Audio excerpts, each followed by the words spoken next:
이유식부터 유아식까지 누구는 소금을 넣어야 한다, 누구는 절대 안 된다. 도대체 뭐가 맞는 걸까요? 소금을 넣어야 한다는 주장을 가염으로, 소금을 넣지 말아야 한다는 주장을 무염이라고 부를게요. 가염이냐 무염이냐 이 주제는 엄마들 사이에서 늘 의견이 갈리는 주제인데요. 놀라운 건 양쪽 다 논문이나 의학 자료를 근거로 들고 온다는 거예요. 한쪽에서는 아기한테 소금 넣으면 콩팥에 무리가 간다고 하고, 다른 쪽에서는 소금 안 먹이면 오히려 심장이랑 뇌 발달에 문제가 생긴다고 해요. 간장 한 방울 넣었다고 죄책감 느끼는 엄마가 있는가 하면, 무염으로 키웠더니 애가 밥을 안 먹어서 결국 간을 했다는 엄마도 있고요. 바로 제 얘기예요. 저희 아이도 어느새 무염으로 만든 반찬은 잘 안 먹어서 결국 참다 못해 간을 해봤더니 그제서야 밥그릇을 비우더라고요. 밥 먹이겠다고 간해주면서 이거 아이에게 너무 짠 거 아닌가? 죄책감도 들었어요. 그래서 저는 영양사로서, 그리고 같은 고민을 하는 두 아이의 엄마로서 양쪽이 인용하는 논문들을 직접 하나씩 찾아서 읽어봤어요. 읽다 보니까 양쪽 다 아쉬운 부분이 있더라고요. 그 내용은 2부에서 하나씩 살펴볼 건데, 오늘 1부에서는 제가 그 과정에서 내린 저만의 결론을 먼저 말씀드릴게요. 이 영상은 어느 한쪽 편을 드는 영상이 아니에요. 제가 공부하고 정리한 내용을 나누는 거니까 편하게 들어주시면 좋겠습니다. 결론부터 말씀드릴게요. 저는 양쪽 논문을 다 살펴본 끝에 이유식 시기에는 재료 자체의 맛으로만 먹이고, 유아식 완료기부터는 건새우가루나 표고가루 같은 천연 재료를 조금 더 활용하고, 24개월 이후부터는 괜찮은 간장을 골라서 조금씩 넣어주는 방식으로 아이들을 키우고 있어요. 왜 이런 결론을 내리게 됐는지 지금부터 하나씩 이야기해 볼게요. 첫 번째 이유, 소금 먹으면 아이한테 안 좋다는 확실한 연구가 아직 없어요. 이게 제가 논문을 읽으면서 가장 의외였던 부분이에요. 우리가 흔히 아기한테 소금 주면 안 된다고 알고 있잖아요. 그래서 저도 당연히 그걸 뒷받침하는 탄탄한 연구가 있을 거라고 생각했어요. 그런데 막상 찾아보니까 이유식을 시작하는 6개월 이후부터 24개월 사이에 소금을 먹었을 때 아이의 건강에 확실히 나쁘다는 걸 보여주는 연구가 없었어요. 무염 쪽에서 가장 많이 인용하는 연구가 있는데요. 1983년에 네덜란드에서 한 호프만이라는 분의 연구예요. 이 연구는 갓 태어난 아기들을 두 그룹으로 나눠서 한쪽은 일반 분유, 한쪽은 나트륨을 줄인 분유를 6개월 동안 먹인 거예요. 그런데 여기서 중요한 게 이 연구의 대상 시기가 0에서 6개월이에요. 아직 이유식을 시작도 안 한 분유만 먹는 시기인 거죠. 그리고 15년 후에 다시 추적 조사를 했는데 원래 참여했던 아이들 중에 35%만 조사에 응했어요. 나머지 65%는 어떻게 되는지 모르는 거예요. 그러면 이유식을 먹는 시기의 연구는 아예 없냐? 하나 있긴 해요. 영국에서 아이들을 오래 추적한 큰 규모의 연구가 있는데요. 여기서 생후 4개월과 8개월 때 나트륨을 얼마나 먹었는지 조사하고 7살 때 혈압을 측정했어요. 결과가 재미있는데 4개월 때 나트륨 섭취는 7살 혈압과 관련이 있었지만, 이유식을 먹기 시작한 8개월 때 나트륨은 7살 혈압과 관련이 없었어요. 그리고 2020년에 이 주제로 나와 있는 논문 25개를 모아서 정리한 리뷰 논문이 있는데, 이 논문에서도 영유아 시기에 나트륨을 얼마까지 먹여도 되는지에 대한 충분한 근거가 부족하다고 쓰고 있어요. 심지어 WHO 세계보건기구의 나트륨 가이드라인도 0에서 24개월 구간은 아예 다루지 않는다고 적혀 있어요. 2살 이후부터 적용하는 가이드라인인 거죠. 이게 무슨 뜻이냐면요. 그러니까 소금을 줘도 괜찮다는 뜻이 아니에요. 솔직하게 말하면 나쁘다는 확실한 증거도 없고 괜찮다는 확실한 증거도 없다는 뜻이에요. 아직 답이 안 나온 상태인 거죠. 왜 답이 안 나왔냐면요. 이유가 간단해요. 아기한테 일부러 소금을 많이 먹이거나 적게 먹여보는 실험을 할 수가 없잖아요. 그건 윤리적으로 할 수 없는 거니까요. 그래서 사람 대상 연구가 거의 없고, 있는 것도 분유 성분을 살짝 바꾸는 정도의 연구가 전부인 거예요. 대신 쥐로 실험하기도 하고요. 두 번째 이유, 아기는 나트륨을 하루에 얼마 먹어야 한다라는 수치, 사실 정확한 실험에서 나온 게 아니에요. 이것도 알고 나면 좀 놀라실 수 있는 부분인데요. 6개월에서 11개월 아기는 나트륨을 하루 370mg 먹어야 한다. 이런 수치를 보셨을 거예요. 이 숫자가 어떻게 나왔는지 아세요? 먼저 6개월에서 11개월 아기의 370mg이라는 수치는 모유에 들어있는 나트륨과 이유식에서 오는 나트륨을 합산한 평균 관찰치예요. 모유 하루 600ml에서 약 70mg, 이유식에서 약 300mg, 이렇게 더해서 370mg이 나온 거예요. 이만큼 먹어야 건강하다라는 실험 결과가 아니라 건강한 아이들이 대략 이 정도 먹고 있더라라는 관찰에서 나온 숫자인 거죠. 그러면 1살 이후는 어떨까요? 여기서부터가 더 놀라운 부분이에요. 1세에서 3세 아이들의 나트륨 기준은 아기를 대상으로 한 실험이 아니라 성인의 충분 섭취량인 하루 1500mg에서 아이의 체구와 에너지 필요량 비율로 줄여서 계산한 추정치예요. 쉽게 말하면 어른 기준을 아이 크기에 맞게 축소한 거예요. 그리고 나라마다 이 수치가 달라요. 같은 6개월에서 12개월 아기인데 한국과 미국, 캐나다는 하루 370mg이 기준이고 유럽은 200mg이에요. 거의 2배 가까이 차이가 나요. 1세에서 2세도 보면 미국은 하루 800mg이고 한국은 2020년 기준 900mg이었는데 2025년에 630mg으로 하향 조정됐어요. 같은 나이의 아기인데 나라마다 시기마다 숫자가 달라지는 거예요. 왜냐하면 아기를 직접 대상으로 한 실험 데이터가 없으니까 각 기관이 추정하는 방식에 따라 이런 차이가 생기는 거예요. 그러니까 우리 아이가 나트륨을 370mg 안 채웠다고 큰일이다 하고 너무 숫자에 예민해지실 필요는 없어요. 그 숫자 자체가 정밀한 실험값이 아니라 추정치니까요. 다만 상한선에 대해서는 알아두시면 좋은 게 하나 있어요. 미국 국립과학공학의학 학술원이 2019년에 1세에서 3세 아이들을 위한 만성질환 위험 감소 섭취량이라는 기준을 발표했는데요. 하루 1200mg이에요.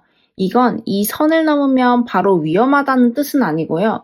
이 선을 넘어가게 되면 장기적으로 혈압이나 심혈관 건강에 부담을 줄 수 있으니 아이의 미래를 위해 이 선 아래로 지켜주자라는 예방적 권고예요. 자연 식재료로 이유식을 만들면 이 선을 넘기가 사실 어려운데 가공식품이나 외식이 잦아지면 생각보다 쉽게 넘을 수 있거든요. 그래서 어떤 형태로 나트륨이 들어가느냐가 중요한 거예요. 세 번째 이유, 재료만으로도 나트륨은 들어가요. 자, 그러면 소금을 안 넣으면 아기가 나트륨을 아예 못 먹는 건가? 그건 아니에요. 우리가 이유식, 유아식에 쓰는 재료들, 소고기, 달걀, 당근, 시금치 이런 것들에도 나트륨이 원래 들어있거든요. 소고기 50g에 약 30mg, 달걀 하나에 약 70mg, 당근 한 조각에 약 20mg, 시금치 30g에 약 25mg이 들어있어요. 여기에 모유 600ml에서 약 70ml 정도의 나트륨이 들어오고 분유는 브랜드에 따라 조금 더 높아요. 이걸 다 합치면 하루에 대략 150에서 300mg 정도는 자연스럽게 들어가요. 아까 말씀드린 유럽 기준 200mg은 이미 넘는 양이고 한국 기준 370mg에도 꽤 가까운 수준이에요.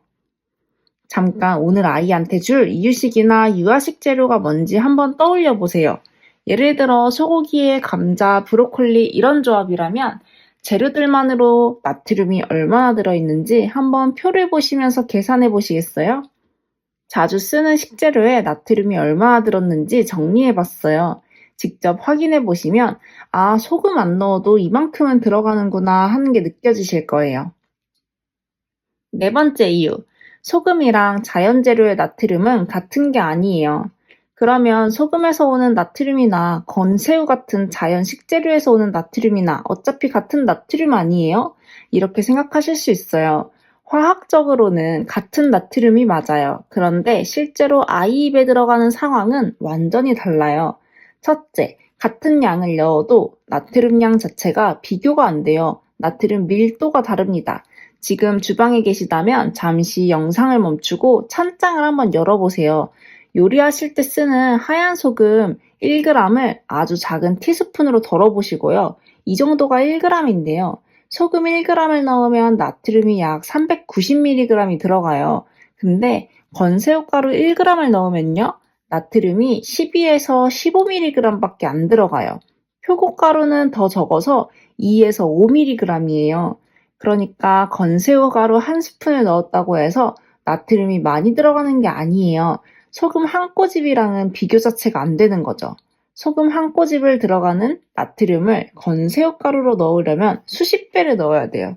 대략 30배를요. 둘째, 자연 재료에는 나트륨만 있는 게 아니에요. 감칠맛이 같이 들어와요. 건새우, 표고버섯, 토마토 같은 재료에는 감칠맛을 내는 성분이 들어있어요. 건새우에는 이노신산, 표고버섯에는 구안일산, 토마토에는 글루탐산이 풍부해요.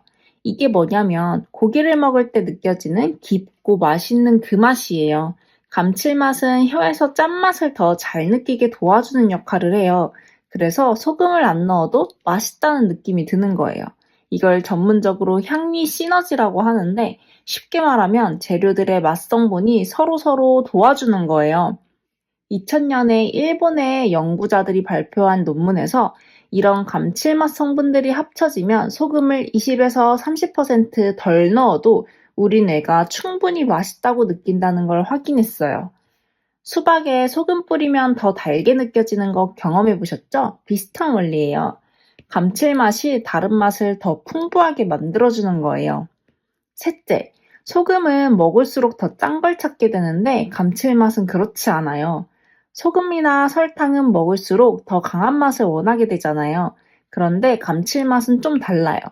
2014년에 영국 대학교에서 한 연구에 따르면 감칠맛은 처음에 맛있다고 느끼게 해서 식욕을 자극해 잘 먹게 하지만 어느 정도 먹고 나면 포만감 호르몬이 분비되면서 뱃속에서 이제 됐어 하는 신호를 보내서 자연스럽게 수저를 놓게 된대요. 쉽게 말하면 소금은 더 먹어 더 먹어 하는 맛이고 감칠맛은 이 정도면 충분해 하고 알려주는 맛인 거죠. 그래서 자연 식재료의 감칠맛으로 맛을 내면 아이가 과하게 짜게 먹는 습관이 만들어질 위험이 훨씬 적어요. 그리고 재미있는 건 모유에서 가장 많은 맛 성분이 뭔지 아세요? 글루탐산, 그러니까 감칠맛 성분이에요. 아기가 세상에 태어나서 처음 맛보는 맛이 짠맛이 아니라 감칠맛이 많은 거예요. 그러니까 건새우나 표고 같은 자연 재료로 이유식 맛을 내는 건 모유에서 이유식으로 넘어가는 가장 자연스러운 다리를 놓아주는 거라고 저는 생각해요. 그래서 저는 시기별로 나눠서 이렇게 하고 있어요. 6개월에서 약 15개월인 이유식 시기에는 소금도 간장도 안 써요. 재료가 가진 맛 그대로 먹여요. 이 시기에는 아이가 다양한 재료의 맛을 처음 경험하는 시기니까 맛을 탐색할 기회를 주고 싶었어요. 유아식 완료기인 약 15개월에서 24개월 정도에는 건새우가루나 표고가루나 토마토 퓨레를 유아식 다 만들고 나서 마지막에 반 티스푼 정도 넣어줬어요. 처음부터 넣고 끓이면 맛 성분이 날아갈 수 있어서 마지막에 섞어주는 게 좋아요. 24개월 이후에는 간장을 조금씩 쓰기 시작했어요. 하지만 아무 간장이나 쓴 건 아니고 성분표를 보고 골랐어요. 대두, 밀, 소금, 물, 이 네 가지만 들어간 간장으로 고르면서 한식 간장이나 양조 간장을 쓰고 있어요. 양도 한두 방울 정말 소량이에요. 이게 정답이라고 말씀드리는 건 아니에요. 그치만 제가 논문을 읽어보니 소금이 확실히 나쁘다는 증거도 소금을 꼭 줘야 한다는 증거도 없는 상태더라고요. 그래서 저는 혹시 모를 위험을 줄이면서도 아이가 맛있게 먹을 수 있는 방법을 찾은 거예요. 안전한 쪽으로 가되 아이 밥은 맛있게. 이게 제 기준이었어요. 두 가지만 말씀드리고 싶어요. 먼저 이유식 시기는 맛의 교육 시간이에요. 소금으로 간을 맞추면 쉽고 빠르지만 아이가 재료 자체의 맛을 탐색할 기회가 줄어들어요. 건새우의 고소한 맛, 표고의 깊은 향, 토마토의 감칠맛, 이런 다양한 맛을 어릴 때 경험한 아이는 나중에 편식이 적어진다고 해요. 다음으로 제가 공부한 내용이 여러분의 고민을 조금이라도 덜어드렸으면 해요. 가염이 맞다, 무염이 맞다, 어느 한쪽을 골라야 한다는 부담감에서 조금 자유로워지셨으면 좋겠어요. 양쪽 다 확실한 근거가 있는 게 아니니까요. 간장 한 방울 넣었다고 내가 나쁜 엄마인가? 그런 죄책감 가지실 필요 없어요. 무염으로 했는데 애가 안 먹어. 내가 뭘 잘못한 건가? 이것도 자책하실 필요 없고요. 상황에 맞게, 내 아이에 맞게 편안하게 판단하시면 돼요. 정리할게요. 이유식 시작 후에 소금이 아이한테 나쁘다는 확실한 연구는 아직 없어요. 하지만 괜찮다는 확실한 연구도 없어요. 아직 답이 나오지 않은 상태에서 저는 안전한 쪽을 선택하되 아이가 맛있게 먹을 수 있는 방법을 고른 거예요. 소금 대신 건새우, 표고, 토마토 같은 자연 재료의 감칠맛을 활용하는 방법이요. 소금과 자연 재료는 나트륨 양도, 맛의 구조도, 우리 몸이 반응하는 방식도 다르거든요. 2부에서는 가염 쪽과 무염 쪽이 각각 인용하는 논문들을 하나씩 살펴보면서 어디에 아쉬운 부분이 있는지 같이 읽어볼게요. 양쪽 주장의 근거를 직접 확인해 보시고 싶은 분들은 2부도 꼭 봐주세요. 구독과 알림 설정 해두시면 올라왔을 때 바로 보실 수 있어요. 영상이 도움이 되셨다면 좋아요 부탁드릴게요. 그럼 2부에서 뵙겠습니다. 감사합니다.